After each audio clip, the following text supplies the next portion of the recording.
Monsieur Nguyen, bonjour. Je voulais que vous nous précisiez comment vous voyez la cohésion entre le numérique et le côté solidaire.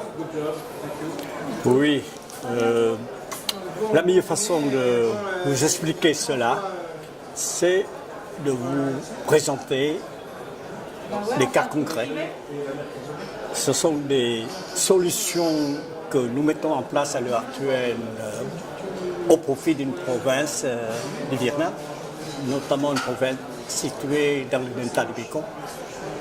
Et cette province comporte 10 hôpitaux et qui répond aux besoins de santé d'1,3 million habitants. Au fil des années, moi-même, j'ai dirigé des associations et nous avons mené des actions de formation de médecins, de personnels médicaux dans cette province. Et on se rend compte qu'on ne pourrait pas progresser rapidement. Et on a quand même identifié les besoins de ces hôpitaux qui se trouvent dans le domaine de la consultation médicale, l'hospitalisation et bien sûr le besoin de formation du personnel. Ces hôpitaux sont submergés de patients. Par exemple, un hôpital qui consulte quotidiennement 1000 patients avec 13 médecins. Ce n'est pas pensable.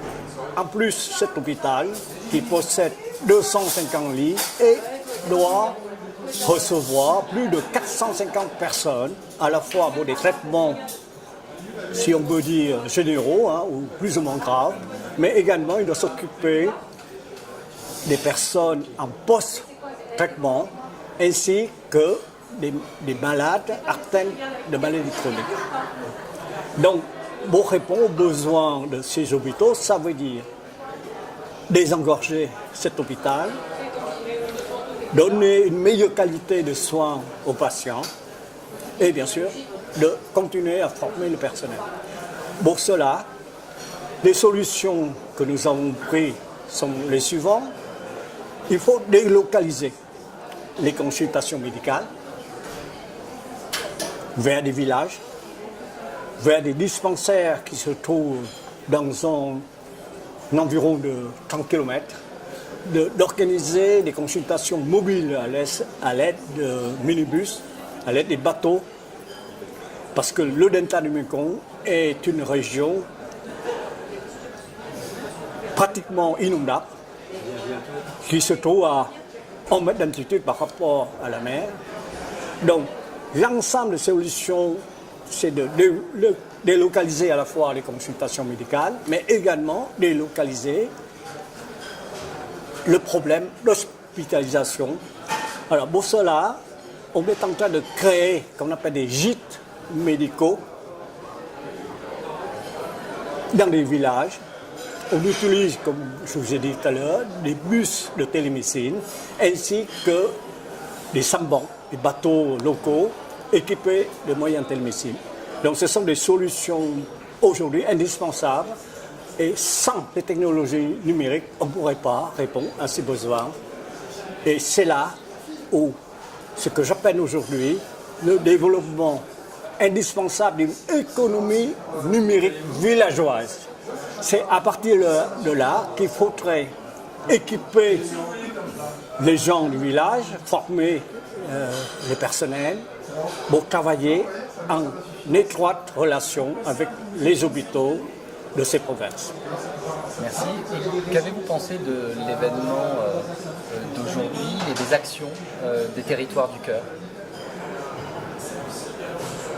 Moi, je trouve que ces actions ont une avancée considérable. Parce que déjà, les centres de formation, de transfert de technologie c'est déjà un début de délocalisation et de partage de ces connaissances. Et la journée nous a montré que le Vietnam, nous, notre équipe, nous serons très heureux d'accueillir ce modèle chez nous, puisque nous sommes en train de construire un télécentre de télémédecine technologie à Ho Chi Minh Ville, au sein d'une organisation universitaire francophone qui est équipée des moyens des réseaux TED 3, parce qu'en général, le Vietnam est très bien équipé en réseau Internet et des moyens de 3G. Donc, nous sommes nous sommes très heureux d'accueillir votre expérience dont on a besoin pour conforter et consolider ce futur centre de télémédecine au Vietnam. Merci. Merci, c'est moi qui vous remercie.